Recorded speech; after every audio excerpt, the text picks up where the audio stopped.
नमस्कार साथियों, आप देख रहे हैं द खटक और मेरा नाम है आदित्य। इस वक्त मैं खड़ा हूं पश्चिमी राजस्थान के सबसे बड़े जनाना अस्पताल उमेद अस्पताल में और आप मेरे पीछे देखेंगे कि सैकड़ों जो नर्सिंग कर्मी हैं वो इस वक्त काली पट्टी बांधकर विरोध कर रहे हैं। ये विरोध जो है भ्रष्टाचार के खिलाफ बताया जा रहा है, ये विरोध जो है सरकार के खिलाफ बताया जा रहा है। आखिर क्यों काली पट्टी बांधकर जो है ये सारे नर्सिंग कर्मी विरोध कर रहे हैं और आखिर कब तक ये विरोध चलेगा और क्यों ये विरोध जो है सरकार के खिलाफ है, इन्हीं सवालों को लेकर मैं आपसे बात करता हूं। सर, काली पट्टी बांधकर आप और आपके जो सहकर्मी हैं विरोध कर रहे हैं, क्यों आखिर सरकार के खिलाफ और क्या भ्रष्टाचार आपको नज़र आ रहा है? सरकार निविदा भर्ती पे नर्सेज और अन्य पैरामेडिकल को ले रही है, हम उसका विरोध कर रहे हैं। निविदा भर्ती हमें बर्दाश्त नहीं है। निविदा प्रथा, ठेका प्रथा, ये एक जो भी संवर्ग काम करेगा, नर्सिंग संवर्ग जिसको लगाया जा रहा है, उसका आर्थिक शोषण होगा। कम तनख्वाह में योग्य कर्मचारियों को सरकार रखना चाहती है और वो जो भर्ती ली जा रही है उसकी कोई पारदर्शिता नहीं है, उस पर कोई विश्वसनीयता नहीं है। वो किस तरह से भर्ती लेंगे? सुनने में यह आ रहा है कि कुछ पैसों का लेन देन के द्वारा भी ये भर्ती ली जा सकती है। तो योग्य कर्मचारी आएंगे कि नहीं आएंगे उसका कोई इस पर विश्वास नहीं हो पा रहा है। और दूसरा, हम ये चाहते हैं कि हमारे जो भी स्टाफ काम लग रहे हैं, पहले से यूटीबी पे सरकार द्वारा लिए गए हैं, जिनका वेतन 38,000 के लगभग है। वर्तमान में जो ठेका फर्म है वो केवल 10,000 में नर्सिंग स्टाफ रखना चाह रहे हैं। 10,000 में आज की तारीख में क्या होता है? और योग्य कर्मचारी आप 10,000 में रख के उसको अगर सही ढंग का वेतन नहीं दोगे तो वो कर्मचारी किस तरह से अपना घर चलाएगा, किस तरह से अपना परिवार पालेगा? तो उन सब का हम विरोध कर रहे हैं। ठेका प्रथा एक कैंसर की तरह है जो पूरे संवर्ग को खा जाएगा। हम हमारा संवर्ग बचाने के लिए, हमारा भविष्य बचाने के लिए सरकार के सामने विरोध प्रदर्शन कर रहे हैं और उसके लिए अभी के चरण में हम काली पट्टी बांध के इसका विरोध कर रहे हैं। आखिर ये कब तक आपका विरोध चलने वाला है और जो आप मांगे रख रहे हैं? अच्छा, मैं आपसे बात करता हूँ, आखिर कब तक आपका ये विरोध चलने नहीं मानी जाती है तो क्या आगे आपने सोच रखा है? ये विरोध काली पट्टी के माध्यम से ये आंदोलन की शुरुआत है। आगामी 5 दिवस तक हम काली पट्टी विदा प्रथा कर रहे हो। वो एक बैकडोर एंट्री, एक भ्रष्टाचार का माध्यम जिसके द्वारा सरकार की स्थायी भर्तियों के अंदर बोनस मार्क दिए जाते हैं। ये पारदर्शी तरीके से नहीं हो पाते, इसके पीछे भ्रष्टाचार में लोग लिप्त है। ये काफ़ी सारे सबूत सोशल मीडिया पर भी। आगे हर एक अस्पताल में गेट मीटिंग की तरफ बढ़ेंगे। गेट मीटिंग हम प्रशासन से मांग करेंगे।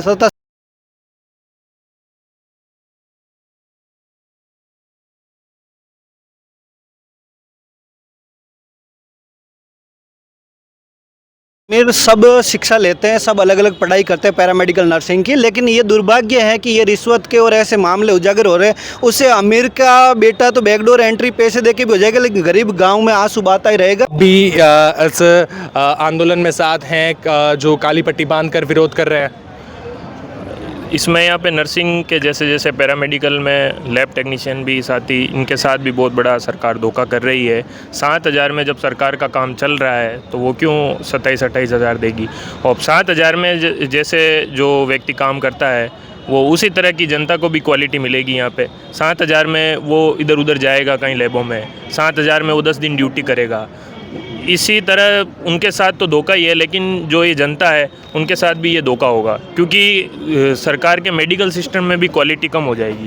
भाई जांचों में भी ऐसा ही होगा।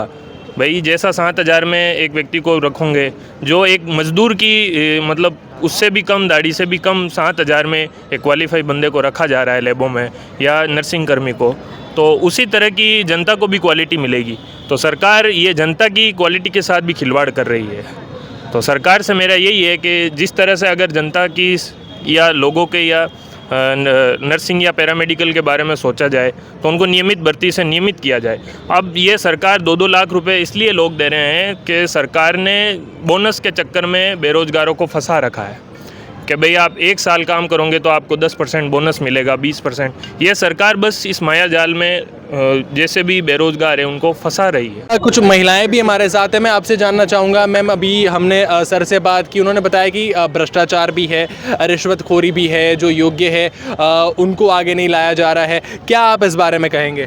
हाँ, बिल्कुल सही बात है ना। भ्रष्टाचार का मतलब तो यही है कि पैसे देकर आप उसको नौकरी दे दो, भले संविदा निविदा जो भी है। और जो योग्यता वाले हैं उन बच्चों के पास अगर गरीब है और पैसे देने की उन क्षमता नहीं रखते तो वो घर ही बैठे रह जाएंगे। हम सरकार से मांग करते हैं, आपने जो भी है इनको ना सीनियरिटी के हिसाब से इनको स्थायी तौर पर जैसे हमें लिया था, आज भी इन बच्चों को स्थायी तौर पर ले, इनको जीने का हक दे। 7,000, 8,000, 10,000 में सिर्फ कमरे किराए मिलते हैं, घर नहीं चलता, घर और परिवार भूखा मरेगा। हम क्यों चाहेगा हमारे बच्चे, आने वाले बच्चे, हमारी पीढ़ी ये सारी भूखी मरे? इनको सबको जॉब मिले और स्थायी मिले, इनका पेंशन मिले। और हमारे जो GNM, BSc नर्सिंग, MSc सब करे हुए बच्चे एक ठेकेदार के हाथों में एक कठपुतली बनकर नौकरी नहीं कराना चाहते।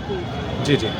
हमारी सरकार जन स्वास्थ्य के ऊपर बहुत ज़्यादा पैसा खर्च कर रही है और बहुत ज़्यादा पैशनेट है। तो हम चाहेंगे कि अगर ये योग्य व्यक्ति नहीं आएंगे, निविदा के सहारे अयोग्य व्यक्ति की बैकवर्ड अगर एंट्री हो जाएगी तो स्वास्थ्य का जो है रीढ़ है वो चरमरा जाएगी। तो हम सरकार से है जनता के साथ खिलवाड़ मत करो। हम नहीं चाहते जनता के साथ खिलवाड़, निविदा भर्ती हमें नहीं स्वीकार।